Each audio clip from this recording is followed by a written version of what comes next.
So let me begin by saying that I'm not going to really deliver a formal lecture that I've written out. I have some notes.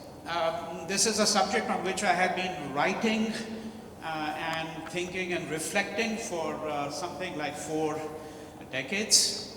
There is a book of mine where I first explored some of the set of ideas that I'm going to speak to you about today. A book called The Empire of Knowledge, Culture and Plurality in the Global Economy, which was published in 2002. But in the course of the last 25 years since that book was published, I have had occasion to rethink some of those ideas. And so what you're hearing today is really something that comes from, as I said, several decades of reading, teaching, and reflection. Now, if we're looking at the world from the vantage point of today, I think the first thing we have to recognize is that the last 5 centuries belong to Europe. When I say they belong to Europe, what I mean is that the last 5 centuries essentially are characterized by the history of European expansion around the world. And this European expansion around the world was not simply a history of political domination and political conquest and economic exploitation, although that is unquestionably a part of the story. Nor is it only a story of the decimation of indigenous cultures and the lifestyles of millions, hundreds of millions of peoples around the world. I am not one of those who thinks that we can have a balance sheet and say these were the pros and cons of colonialism. I think we have to be very clear in our mind that colonialism has to be condemned outright. And if somebody says that the English brought railways to India, and the fact that I'm speaking in the English language to all of you rather than in Hindi or Gujarati or an Indian language, somebody might say, well, isn't that obviously one of the consequences of colonialism? Yes, it's a consequence of colonialism, unquestionably. But the plea here is not that we reject everything that comes in the wake of colonialism. Right? What I'm suggesting is something quite different, and that will move me to the gist of my topic immediately. And that is that what we have to think about when we're thinking about colonialism is the conquest of knowledge. Every colonial conquest was a conquest of knowledge. Because what the colonizers sought to do was to essentially have you think in the templates through which they think about the world. And what I'm going to attempt to do in this set of remarks today is to explicate on that idea and suggest some other ways of thinking about it. And I'm going to take my illustrations and examples from different domains of life. But before I do so, it's also important to recognize one other thing, which is that before Europe colonized us, before it colonized the Africans and the people in Latin America, Europe colonized itself. It colonized its own others. So if you look at the English, one can well argue that they did not do anything in India that they had not first done to the Irish and to the Scots. You know, if you look at the period from 1875 to 1925 in India, This is a period that is characterized by massive famines, plagues. And people like myself have estimated that in that 5 decades, from 1875 to 1925, we had a 100 million excess deaths in India. So when I say excess deaths, there's an ordinary mortality rate. So for example, a very simple analogy would be COVID, that you have a mortality rate every year, and then what happens during COVID, that you have excess mortality. All right? And 1875 to 1925, we had an excess mortality of 100 million in India. What is its relationship to the previous point? A large number of these people died on account of famines. The famines in the Deccan, in South India. Now, if you look at the work of Amartya Sen, right, one of India's most well-known thinkers, intellectuals, and there is no one who has done as much work on famines as he has done, and on what he calls the theory of entitlements. The gist of what he says, which is important for the argument, is simply this, that famines are not caused as a consequence of natural disaster. It's not a natural disaster, it's a man-made disaster. Famines do not happen in democracies. Right? The famines occur because of certain policies pursued by a government. And what the English did in India, they had done exactly a few decades ago in Ireland, where you had the Great Hunger, as it's called. And remember, Ireland's population is a minuscule fraction of India's. So if I tell you 1 million people died in Ireland, you might say that's comparatively small in relationship to India, but the total population of Ireland was 8 million. So Ireland lost 1/8 of its population. And it lost its population because of laissez-faire policies pursued by the English in Ireland. Right? That the market will take care of everything. Right? So this is what I mean when I say that before the English colonized us, they first colonized the Irish, the Scots, and they colonized their own women and their working class. And you take a very different example. So, if I ask someone here, where do you draw the line between Western Europe and Eastern Europe? When people speak about Europe, we often make a distinction between Western Europe and Eastern Europe. What is that line? Right? How did the idea of Eastern Europe as a distinct place develop? It's a complete invention of Western Europe. Because Eastern Europe is characterized by one fact as people in the western part of Europe saw it. And what is that one fact? That the people in Eastern Europe are Slavic. They're Slavs. The Russians, the Poles, they're all Slavs. Right? And the supposition was that Slavs are not fully human. And so Larry Wolff wrote this fantastic book, which is a book on the invention of Eastern Europe. That Europe underdeveloped part of its own self, before it underdeveloped us. And before, as Walter Rodney said, it underdeveloped Africa. All right? So, I want you to keep this context in mind, because we can't begin to think about India and Europe and the epistemic other unless we understand what it means to think about various forms of internal colonization, right?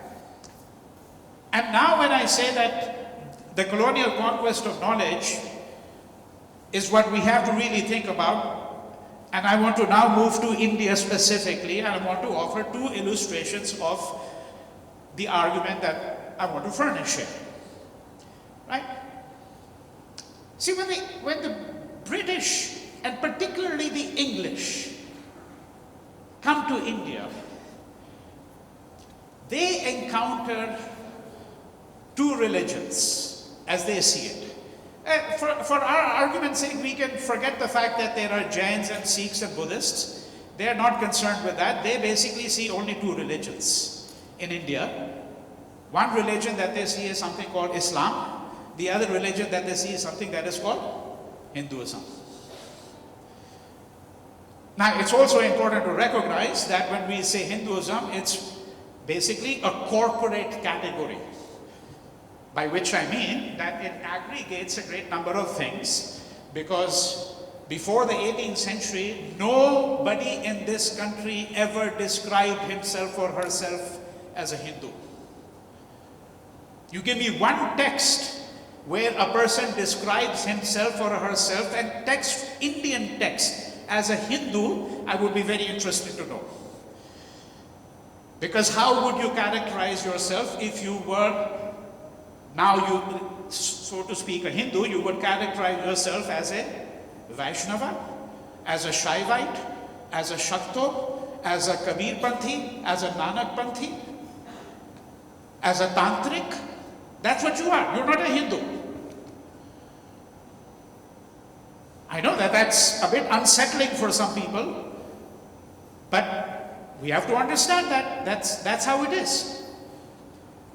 Now, when the British are in India, they will eventually begin to use, and that's how this really becomes part of our working day vocabulary.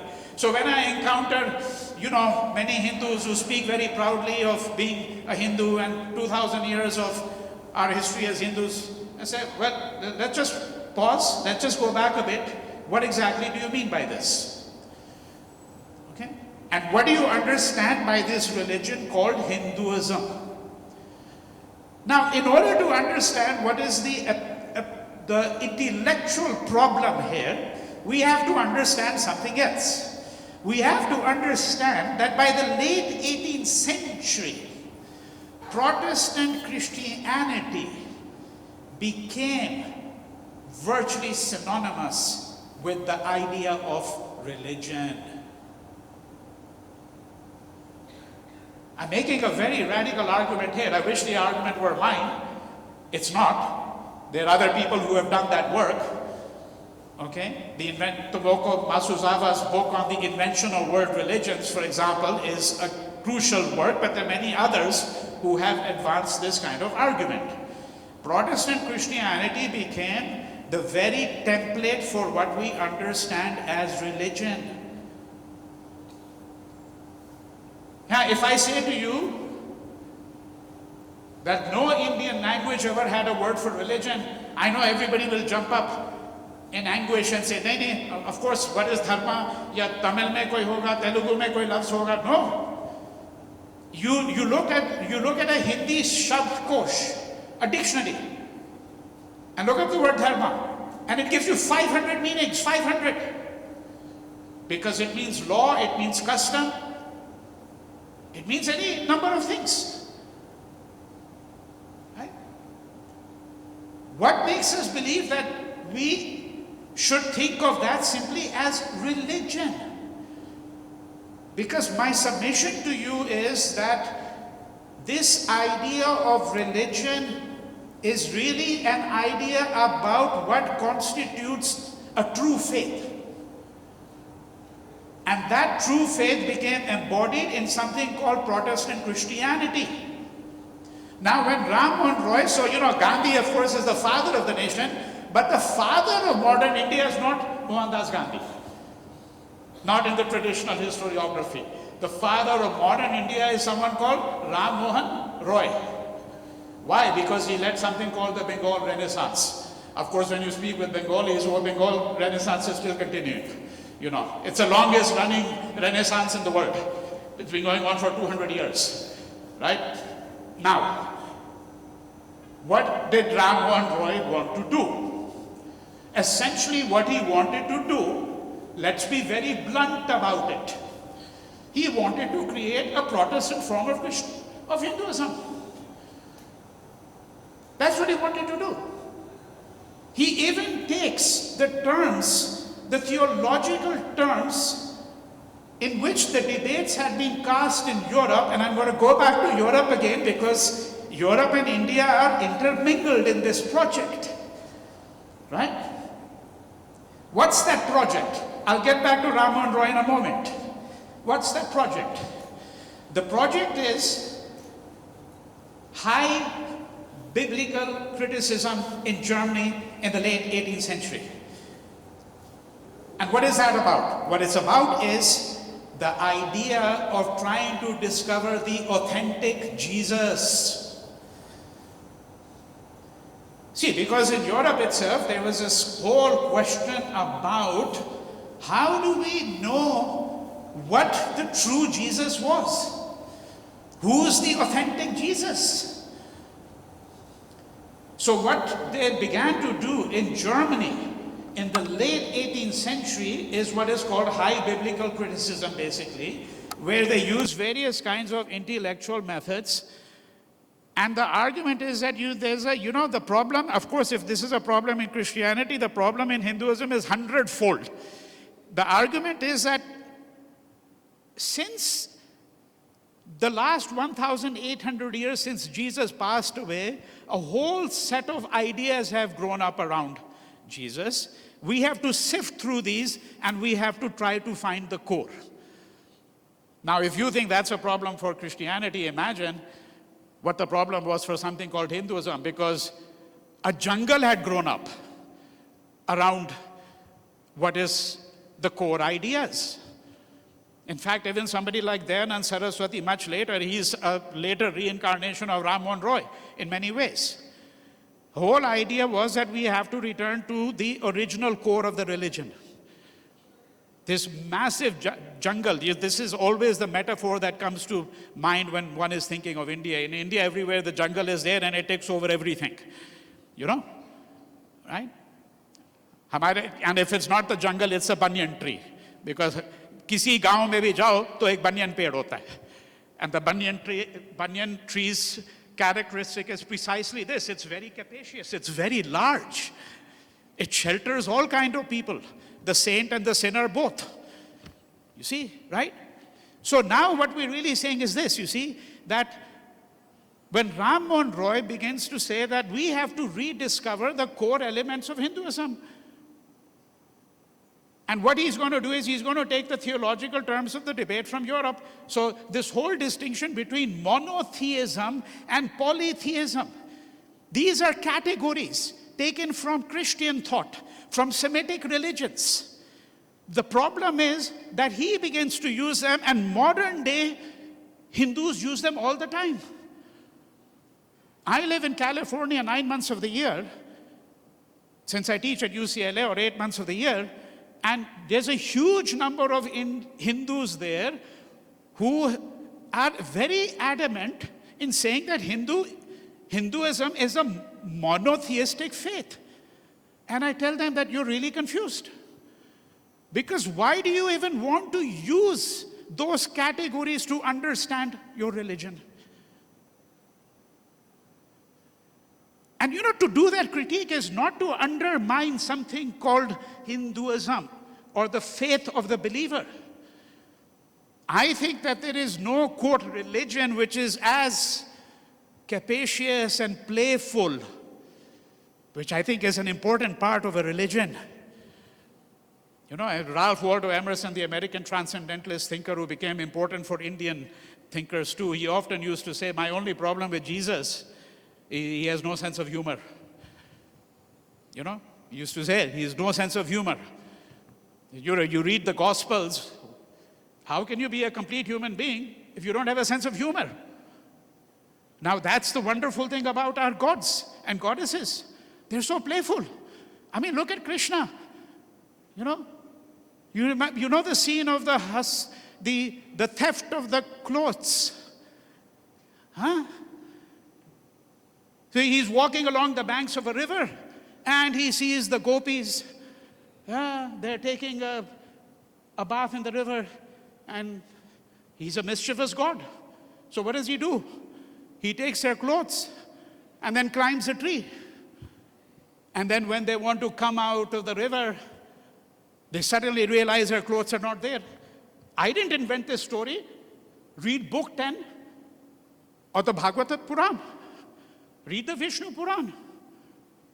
Read the Brahm Vaivarta Puran. It's right there. I mean, can you imagine Jesus or Muhammad doing anything of this kind? It's unthinkable. Now, what is the problem with our modern day Hindus who want to create a religion in the template of Protestant Christianity? Forget, in the minute you mention all of this, you're ridiculing the religion. This is the problem of categories that I'm speaking about. Now, let's understand it in a slightly different way. And let me amplify this, because I'm going to make an argument that's even more radical. See, when the British come to India, they are people who had gone through in Europe. What is the history of Europe? It's a history of endemic religious wars. You read about the wars between the Protestants and the Catholics. I'm putting it in the broadest terms. We can bring in a lot of other Christian denominations. We can bring in the Anabaptists and the Mormons, etc., etc.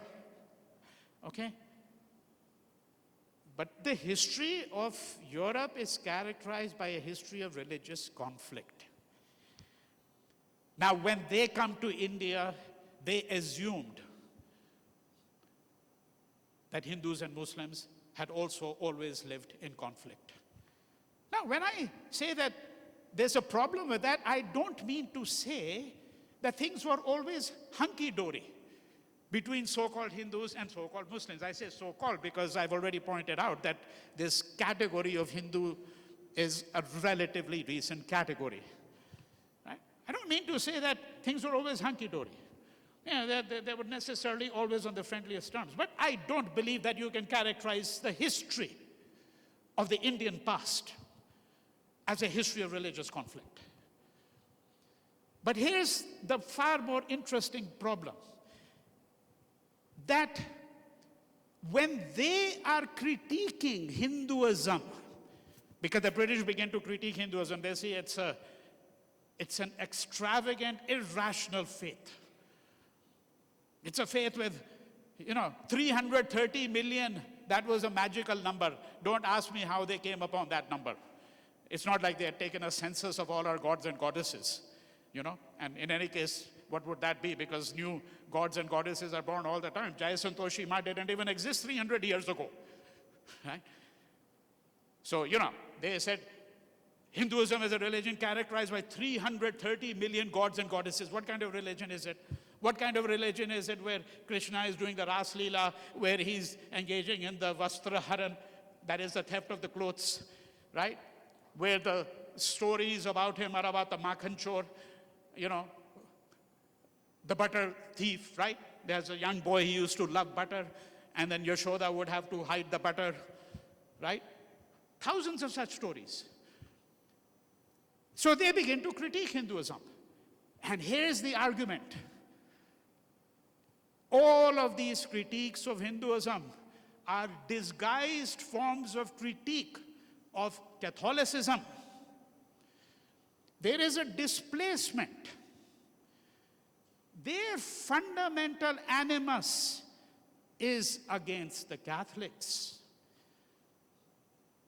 These texts that they write, you have to read the subtext. Because their main grievance was against the popishness. Popishness means slavery. What's the problem with Catholics? They just follow the Pope.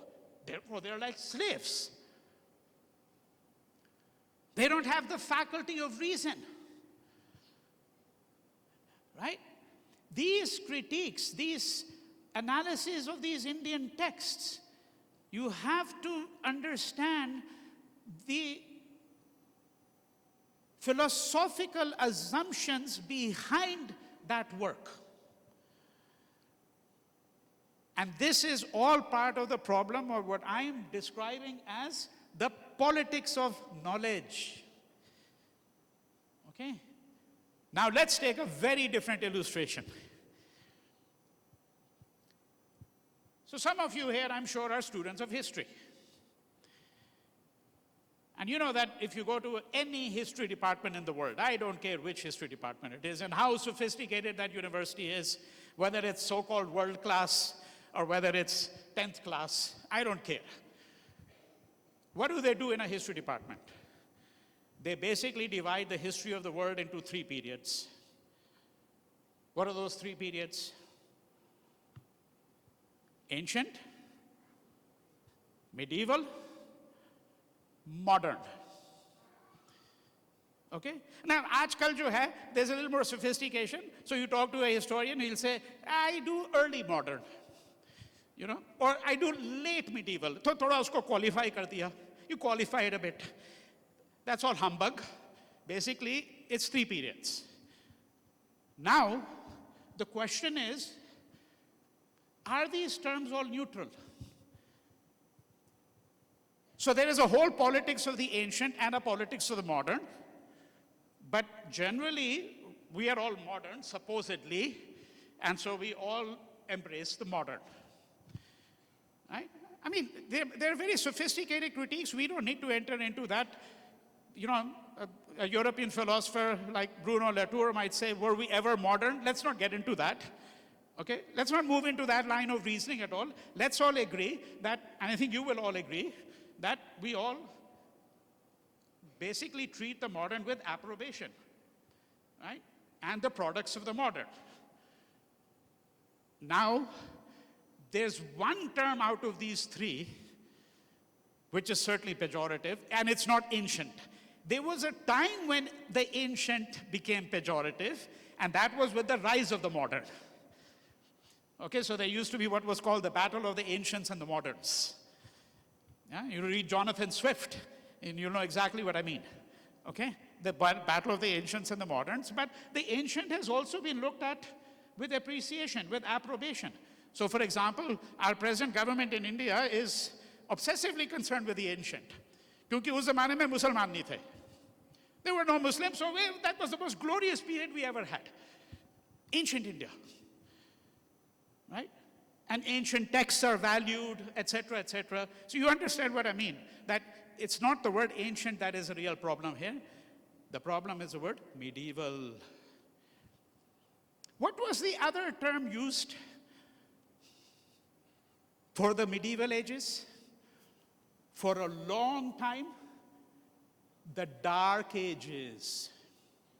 The Dark Ages, that was the most common phrase used for the medieval period. And now you'll begin to understand the problem. See, this tripartite division came about in Europe in the study of European history. And we Indians, what did we do? We simply adopted it. That's what they did in China. That's what they did in Japan. That's what they did in Sudan. I can tell you that with absolute confidence. But that's exactly how they divided up the world all over the rest of the world.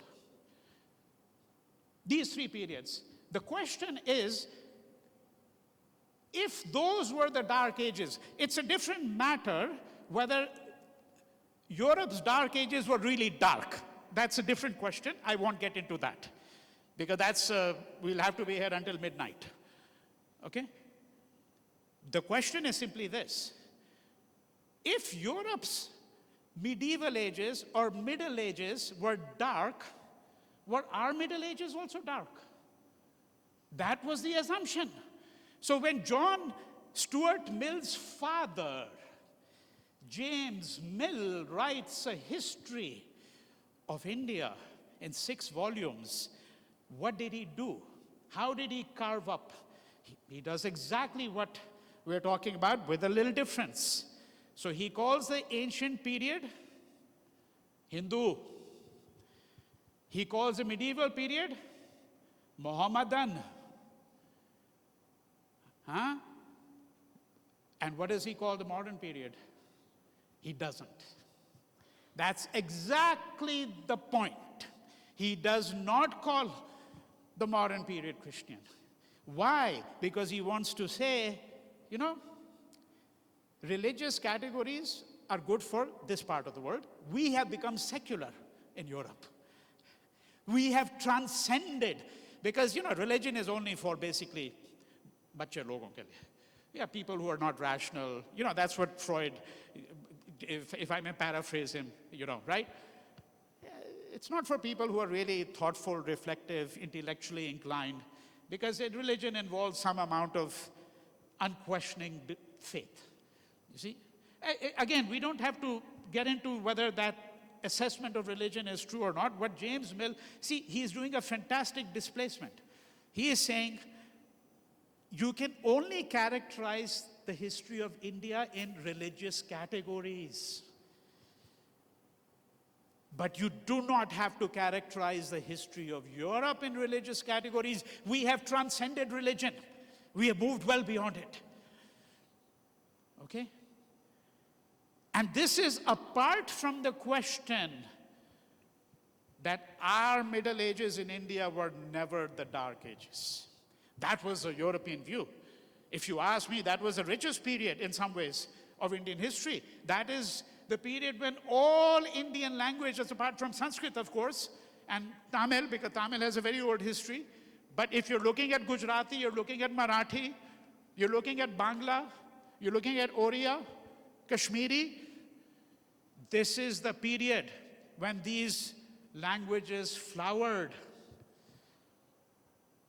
You look at, let's say, Gujarati literature, Narsi Mehta. It's part of that whole literature of what is called, so-called Bhakti movement. And that literature of the Bhakti poets put together, 9th, 10th centuries, is the richest corpus of devotional literature in the world. And it is absolutely majestic. Most of that literature.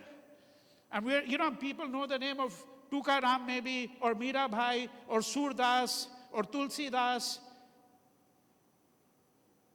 But there are at least 50 to 100 major poets. Naneshwar. You look at Western Maratha, Eknath. Much lesser known than, let's say, Tukaram or Tulsidas or Surdas or Kabir. It was the flowering of that literature. It was the flowering of devotionalism, and of course whatever else was entailed in the idea of bhakti. Whatever critiques were entailed in this idea, to use the thinking of Victor Turner, which was then used by A.K. Ramanujan, the distinction between structure and anti-structure, that the bhakti poets represented a kind of anti-structure. Okay? Right? See, it was not our Dark Ages. But that is the problem of using European categories, European templates of thinking, all right, in trying to understand India. Himanshu, how much more time do I have? 10 minutes? Yeah, okay. All right, so what I've tried to do here is I've tried to establish for you a certain set of ideas, given you a number of illustrations of what are some of the problems in thinking about the Indian past, and what do we mean, or what do I mean when I speak about the imperialism of categories. Let me try to explicate on some further aspects of this particular problem that I'm really speaking about. Okay? What I would like you to think about is the following. Have we in India, or have we in Africa, in the global south, have we been able to create a template through which we understand not only ourselves, but understand the West. Right? What are the intellectual projects that we have to think about? And I want you to think about them. I know that many, probably all of you, because that's the nature of what it means to be a student in these times. It's very difficult to be a student and not be thinking about, am I going to get a job after I finish my degree?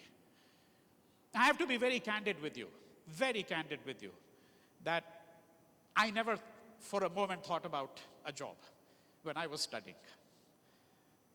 Not once did I think about a job, because it's the sheer pleasure of learning in which you have to immerse yourself. Okay? And I sort of, I read the Hitopadesha. I don't know if you know what it is. It's a text, one of our ancient texts. And the Hitopadesha has a passage. And the passage simply says that, when an infant is born, when a child is born, does a child worry about where it's going to get its nourishment from? I don't think so. Right? The child doesn't have to worry about where it gets nourishment from. Now, when you're studying, you don't worry about where you're going to get your nourishment from. That is your job. First, you think about the world around you, because the world is a far more complex place.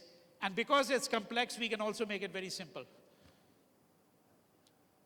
These always work dialectically. It's like a glass. If I give you a glass and the water level is half in the glass, half of you will say it's half full. The other half of you will say it's half empty. Correct? Right? How do you characterize it? And then you have to say, what does emptiness mean? What does emptiness mean? So, when I was in my early 20s, so I'm taking the liberty of bringing in some, because the anecdotal style also has its merits. And I've given you an intellectual apparatus, but let me also move a little bit into the anecdotal and intersperse that, okay, with the intellectual apparatus. When I was in my early 20s, I lived in Australia for 5 months. And if anyone here has ever been to Australia, you know that 90% of the population of Australia, 90%, is basically around the coast from Sydney. So your Sydney is over here, Melbourne, and then you move down Adelaide. And then there's some on the opposite end, okay, in Queensland, and in Perth, okay, in Perth. 90% of the population of Australia, it's a huge continent, lives 50 miles from the coast. And then you get this massive interior. And when the Europeans went there, they said, it's just barren. There's nothing there. Much in the way in which when they went to Africa, so I show maps of Africa to my students from different periods. And when you look at a map of Africa prepared by a European cartographer in 1870, you know what the map does? The massive interior of Africa, the Saharan desert, sub-Saharan region as well, it simply says unclaimed land. The maps say that, unclaimed. Unclaimed because it means the Europeans had not claimed it. It's completely barren. That's how they think of it. That means that it's just there for us to take, which is exactly what they did. Europe's history, let us be very clear, is a history of rapaciousness and self-aggrandizement. And when I say Europe, I'm including the United States, of course. Okay? That's what it is. Now, let's go back to that glass. I haven't forgotten where I started from. Because you see, the Europeans are worried about the idea of emptiness. How can European thinkers for centuries have worked with the idea of productivity? We are all supposed to be productive. We are at research university. What is the yardstick? Kitne productive the? How many books did you get out? How many articles did you get out?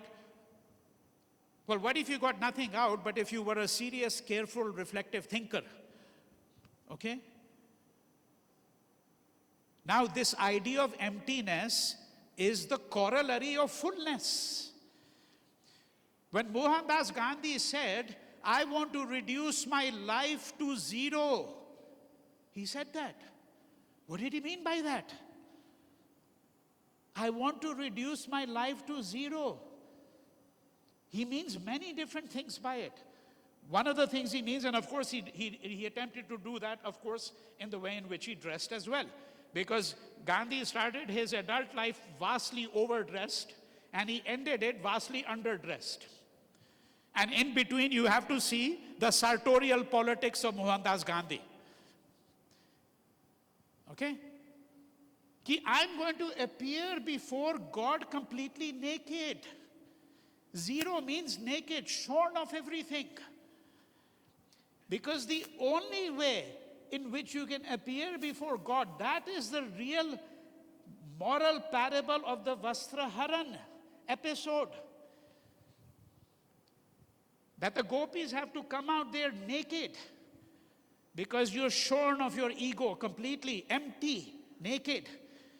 It's only when you become completely empty, completely naked, that you can become a receptacle for the love of God. That is the way in which you think about emptiness. Now, the Europeans' way of thinking could not reconcile itself with this way of thinking about emptiness. And that was a problem they had when they went to Australia. So you populate that land with white criminals and convicts. And I'm sorry to say that initially, by the way, if you know the history of Australia, I'm not making this up. The people who were sent there initially were all convicts and criminals. Port Arthur was a convict settlement. Because in England, in case you don't know, in 1780, 1790, 1800, you could get the capital punishment, the sentence of death for 800 offenses, including the theft of a chicken. Read the penal codes of that time. Right? So what do? They populate the land, as they did in Africa, with European settlers, because they're fundamentally uncomfortable with the idea of emptiness. You see? Now, that's a conceptual category that we work with. And what we have to do is we have to take it out. So shunyata, I'm sure that all of you are familiar with shunyata, which is central idea, and Buddhist philosophy in particular. Okay? But it's related to the word shunya. What is shunya? Zero. Right? And zero, again, is precisely that intellectual concept. It's not just an idea of a number that we're really speaking about here. Right? So when we're now looking at this whole set of ideas, what are some of the problems that we have to think about? Right? I started by saying that we have to think about what are the set of categories. What do we mean by an imperialism of categories? Or certain categories are raised above others. There's a hierarchy of these categories. Okay? But let's get to the last part of this. And that last part of this is, how do we think through the possibilities of other forms of knowledge? And my first submission to you is very simply this. Always think of knowledges in the plural. That's my first submission to you. And I'll give you a very simple illustration of that. Let's take something called science. Okay? Now, there is this constructivist view that we can think about. Okay? We don't have to take the constructivist view, I'll explain that, at its crudest, okay? Because that raises a lot of discomfort among people. That constructivist view is that, look, if you're looking at the world outside, there is the person who's looking at it, the person who's got the gaze, and then there's the world outside. And we can map that world. And the constructivist view is that that mapping is actually a form of the social construction of a fact, of a reality. Let me give you a different illustration, then I'll get back to science and I'll more or less conclude with that. Let me give you a simple illustration. Okay, so there was a historian anthropologist of British India by the name of Bernard Cohn. And Bernard Cohn wrote what is really the first piece which gets into the politics of knowledge of the census. What is a census? In my terms, it's a technology of the state. But let's say if I'm speaking to a common person, they'll say census, where technology of the state is already a certain kind of conceptual idea. Because first thing is that a person who's not that well educated or who hasn't had the benefit of really reflecting and being guided for years, they might say technology of the state doesn't make any sense. Technology to them means a computer or a camera or this or that. Right? What is a technology of the state, and how can a census be a technology of the state? Okay? So what does it mean to really think of it as a technology of the state is a set of questions. We leave that aside, except that you can think of it as a form of what Foucault called governmentality, for example. Okay, the various ways in which a state makes itself known to the people. So a common person would say census is counting the heads. You count the heads. Right? And then in a census you can have various other variables. So for example, in India, as I'm sure all of you are aware, or most of you are aware, there's been a debate about the caste census. Should caste be a variable or not? And there have been different periods in Indian history, that is since the census first came about, the first official census. It's a different matter that the Mughals had a kind of a census, but it was not that elaborate, I can tell you. Okay? And we certainly would not have had a census of all of Mughal India. That would give us a real head count, as we did under British India. And the first such census is 1861, 1871, every 10 years. All right? Now, here's an illustration. The census enumerators went about and they said, what is your religion? And some people said Hinduism, some said Islam, some said I'm a Buddhist, some said I'm a Jain. 11% said we're both Hindus and Muslims. Now the enumerator said, no, that's not possible. That is not possible. You can either be a Hindu or you can be a Muslim. And the British had they had a favorite formula, which I always mention. They said these two religions are so far apart, let us offer you the simplest illustration of how far apart they are. The Hindu loves the cow, venerates the cow. The Muslim loves to eat the cow. That's how they put it. These are not my words. How much more different can two people be? Now, if that's the case, how can 11% people say that we're both Hindu and Muslim? And when the enumerators go around, read the Bombay Presidency volumes of the Imperial Gazetteer. Gujarat was part of the Bombay Presidency. That's why you'll find it in the Imperial Gazetteer. And they come across a group of people. You know what that group of people is known as? Hussaini Brahmins. They said, ये क्या monstrosity है? आप Brahmin हैं और Hussaini हैं, ये कैसे हो सकता है? Well, impossible. But yes, there is a group of people known as the Hussaini Brahmins. So now the census, for the census keeper, it's a problem because there is no category called Hindu and Muslim in the census. So do you think that the census is now an accurate representation of some reality out there? That's what I'm asking you.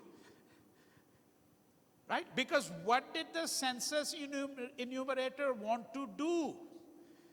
They said, you make up your mind, toss the coin. Heads, you're Hindu. Tails, you're Muslim. Of course, the Hindutva person would say, heads, you're Hindu, tails, you're Hindu. That's a different matter. Okay? You understand the problem here? The census is creating an imperialism of categories. Now, what we have to think about is precisely this. How do we work with a different set of categories? How do we think about this imperialism, and how do we actually begin the work of decolonization? And please don't think that the people who are now talking about decoloniality, दो तीन लोग हैं इस देश में, they think they've invented this idea. Well, there are lots of people who've been working on this for decades, believe me. Okay? And when we think about that, we also have to think about a broader set of questions. Right? So I said, let me give you the illustration of science. That's where I started with. I said knowledge. I said think about knowledges and think about sciences. See, it's very simple if you think about it. The problem with modern science, that is the critique that has been offered by a set of Indian thinkers whose works I highly recommend to you. That includes people like Ashish Nandi, Jeet Singh Oberoi, A.K. Saran, to a slightly lesser degree, someone like Ramu Gandhi, okay? Not Ram Gua, two different people, okay? Just want to make sure, they often get confused. I'm talking about Ramchandra Gandhi, the late grandson of Mohandas Gandhi, okay? See, the problem with modern science is not so much a problem necessarily only of whether it understands the way in which it created supposedly a set of facts. And its supposed monopoly on this idea that science alone works with hypotheses that can be falsified. If you ever speak to a scientist, they say that's what's unique about science. Yeah, we work with a hypothesis. The hypothesis doesn't work, we discard it. I think, by the way, that's a very glorified self-image they have of what they do, because you read Thomas Kuhn's book, The Structure of Scientific Revolutions, and you'll arrive at a very different understanding of what scientists actually do, for the most part. Okay? The point is simply this, that the adherent of modern science does not acknowledge the plurality of sciences. So from the point of view of allopathy, homeopathy, and Ayurveda are not science, they are superstition, or old wives' tales, or witchcraft, or whatever it is that they want to call it. I want to suggest to you that homeopathy and Ayurveda, whatever you think about it, at least does allopathy the credit of saying, yes, that is a way of imagining, of thinking about, in this case, the relationship of the mind and the body, the ailments of the body. See, the problem of modern knowledge systems, that's what I conclude with, is the fact that it does not grant other knowledge systems the notion of dignity, the notion of plurality. It wants to claim a monopoly on our way of thinking about the world. And this problem is very acute in a country like India, because I'm very sorry to say, and I say it very bluntly in all my work, nearly all of our social sciences in this country have been borrowed lock, stock, and barrel from the West. The white man's neuroses and psychoses become our neuroses and psychoses. And this is, I think, the fundamental project for us today. Okay? It's not simply, whitewashing our past and taking out the Muslims altogether, taking out the Mughal period and this and that. That is not going to do it. Sorry. Because what we are working with is a set of ideas which show the profound effects of colonialism on the set of ideas we work with today and the structures of our knowledges and the structures of our universities. Thank you.